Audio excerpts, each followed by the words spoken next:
Okay, if you're not following Chris Rufo on Twitter, you really need to be. He is at Real Chris Rufo. His link is in the description below just to make it super easy. And the reason that I follow him and pay very close attention to everything he sends out is that he is a real journalist, a real live journalist, not a New York Times journalist or a CNN journalist that just do fake news to advance their narratives all day long. He is actually doing real journalism, and what he's been doing a lot of lately is requesting documents from different government entities. He's done local city governments in Seattle. He's also done the federal government to get access to what exactly is going on in this absurd anti-racist training. And he has a new thread out. It came out just 2 days ago, I guess. I saw it last night. But he has uncovered documents from Seattle's Office of Civil Rights, their curriculum for the new race and social justice training that is being rolled out to 10,000 employees. 10,000 city employees. This is paid for by the taxpayers of Seattle. Okay, and so we're going to go through some of the absolutely insane things that he's uncovered, and I'm going to give you my perspective on it as an organizational psychologist, someone that works with organizations on a really regular basis to help train managers, build better communication, create more collaboration, create more overall team resiliency, and I'm going to give you my perspective on what this type of training is going to do to teams. All right, now I just want to say too, at the very start, we're doing it early in the video, if you are in a position of any sort of decision-making power in your organization, whether that be you're an executive or a manager or a leader or an HR person, I truly beg of you to watch this video and to listen to what is actually in this type of training. This training will destroy your organization. Now, there are wonderful diversity trainers out there. There really are. And you might be concerned with things about making sure you have opportunities available for people of color, making sure that you are creating an inclusive environment in which every single person has a chance to succeed. Those are valid concerns, and there are absolutely ways to do that. But this anti-racist training BS is not going to get you there. It is going to actually get you exactly the opposite of what you're looking for, and I'm going to explain why in this video. Now, before we jump into this, of course, we have our quick housekeeping business. Listen, guys, I'm trying to grow my channel, growing my subscriber count, which gets to be particularly difficult when YouTube keeps deleting subscribers for no good reason. In fact, just last night, I was laying in bed and I was looking at my analytics, because these are the things I do at night when I'm left to my own devices, and right before my very eyes, I watched my subscriber count drop by 400 people, round about 400 people. So I tweeted this out. I just watched 400 subs get dumped from my channel instantly. So let's do our usual routine. If you want to be subscribed, make sure you still are. And look at some of the responses that I got. You're right. I checked. I was not a subscriber anymore. This is maddening. I was one of them, just resubbed. I just resubbed. I was subscribed. They got me too. I was dumped. I resubscribed. Listen, I'm showing you this because you guys never believe me until it actually happens to you. And then you're like, holy heck, Carlin was telling the truth every time she said that YouTube was unsubscribing people from her channel. So if you want to be subscribed, make sure you are. Turn on those notifications. Give the video a thumbs up. I really appreciate it. All right, let's dig into this thread from Real Chris Rufo on Twitter. He says, Seattle's Office of Civil Rights has developed a race and social justice curriculum for all 10,000 city employees. I've obtained new documents from the city's segregated whites-only training, which induct white employees into a cult of critical race theory, a thread. Now, I want to just emphasize a point here that might get quickly glossed over. The city of Seattle actually segregates by race for these trainings. Yes, that's right. I was actually the one that broke this news. He actually got this particular part from me before he started doing all his investigation. I actually had a City of Seattle employee a couple months back send me an email from the city telling them, all the white employees, to volunteer to spend their previously scheduled day off in white, what did they call it? Internalized racial superiority training. So this is something they're actually doing. They're segregating trainings by race, which frankly should be offensive to anyone. Let's keep going. The training is called internalized racial superiority for white people. After attendees arrive, they must announce their pronouns and tell their trainers when they first became race conscious. In other words, when they began their journey of internalized racism. And you can see he's actually got the PowerPoint slides here. We can see, please introduce yourselves in the chat, because of course this is going to be a virtual training. Name, pronouns, departments, and how old you are when you first notice your differences based on race. Now, of course, most people, if they're honest, and well, this is only for white people, they're not going to be able to remember that, of course. Let's keep going. According to the Office of Civil Rights, white employees must process their white feelings of sadness, shame, paralysis, confusion, and denial. Then they must take action to redistribute resources, charge who's in power, and alter institutions. Okay, now remember, this is a government training. A government training. And on this slide, what do we do in white people space? White people space. We process white feelings as though all white people are going to have the same feelings about anything. And you'll notice throughout these slides, you're not going to see any data or research or evidence to back this up, because it does not exist. Remember, if you haven't watched my white fragility videos, go back and watch my white fragility videos if you do not believe me. If you have been charged, here I even have it sitting right here, if you have been charged with reading this cursed book, what I want you to do is I want you to flip to the back, because in the back, they have the notes section. This is where Robin DiAngelo, for the #1 best-selling anti-racist training book in America, this is where, actually #1 best-selling book, period, doesn't even have to be qualified with anti-racist. This is where she lists all her sources. Now, in the chapters in which DiAngelo is primarily talking about her white fragility trainings that she's been paid millions of dollars to do by organizations all over the world that she can't actually produce empirical results to show, she has exactly 0 sources. 0 sources. If you look in the book, and it'll be hard to show you on the screen because I have a little camera and a big book. So she goes right from chapter 8 in the sources section, and it skips right to chapter 11 on the very next page. She has 0 sources. So when they're saying things like processing white feelings, I'm going to call that out every time I see it. There is no empirical evidence to back this up. Let's keep going.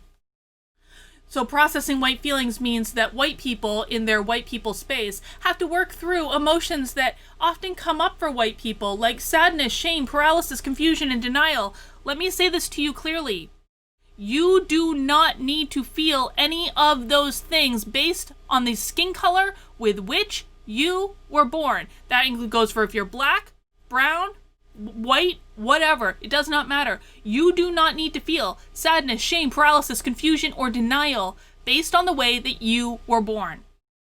Retraining might as well be called re-education gulag, shouldn't it? Learning new behaviors, concepts, missing histories, and ways of seeing that are hidden from us in white supremacy. And then action to shift power. Taking action to redistribute resources, change who's in power, and alter institutions. What have I kept saying to you guys? That this type of anti-racist nonsense is all about power. It is not about diversity. It's not about inclusivity. It is all about power. And we're seeing that at the very beginning of the training. They are telling white people that it is time to redistribute your white power. Now, again, I want to be clear. I am not opposed to training that legitimately involves creating more opportunities for everyone to advance, for everyone to have an opportunity to succeed. That's completely legitimate.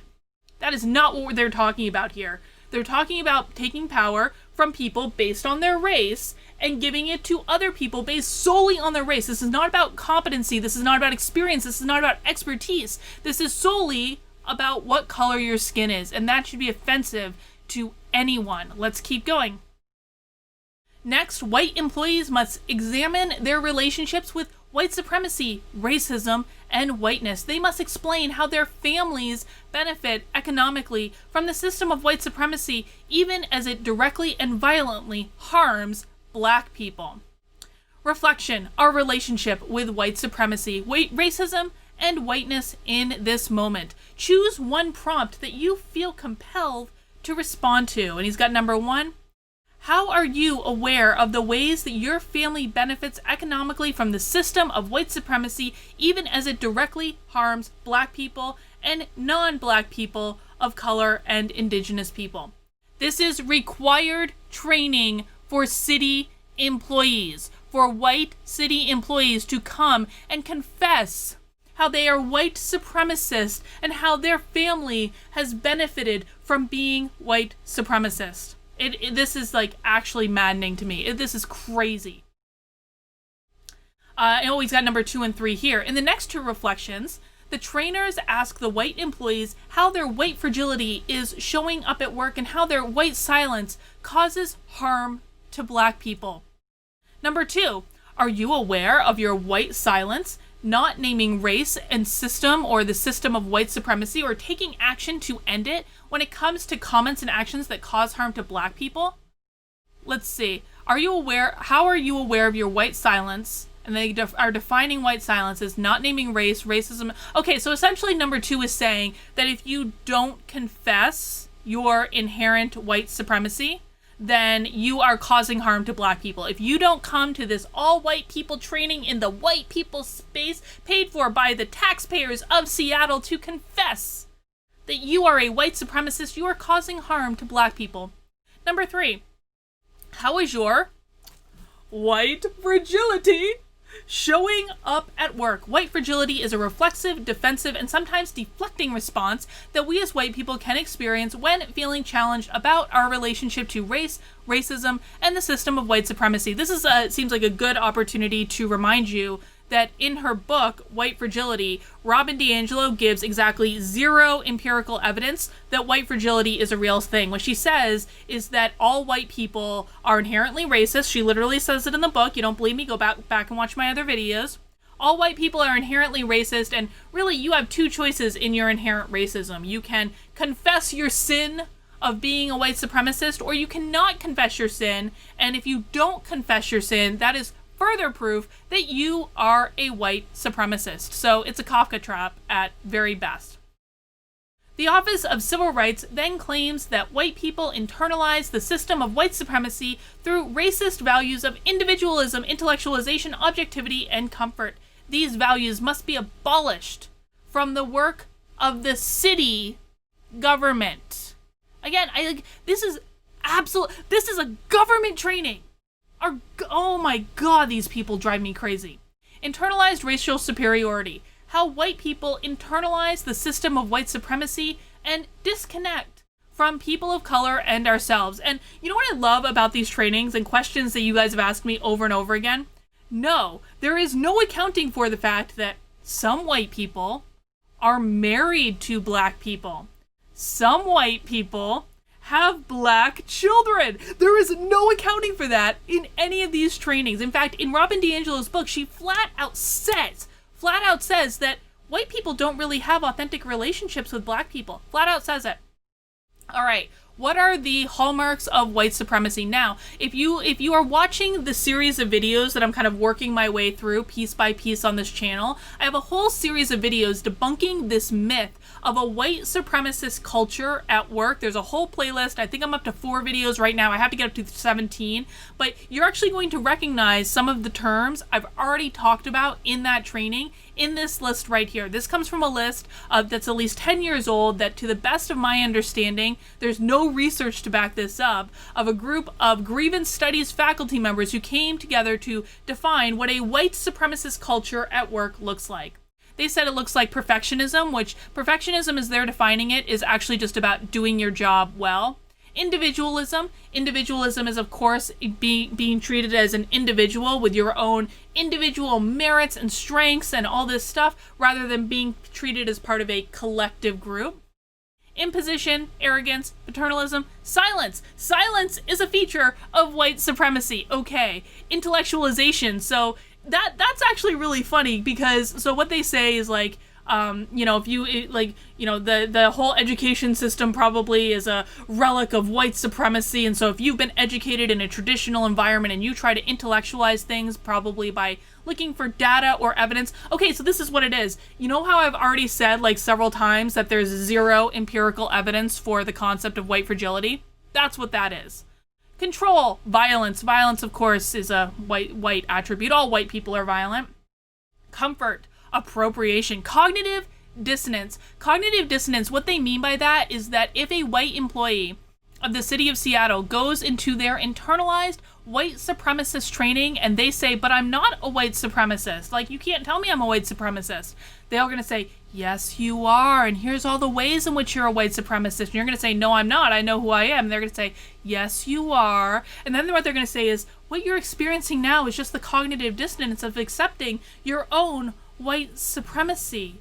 And that's an attribute of what it means to be a white supremacist. It's an attribute of the white mind. I wish I was making this up. I am not. That is what they're going to say. Objectivity. Objectivity is only for white people, apparently. That is one of the most racist things I've ever heard. Anti-blackness.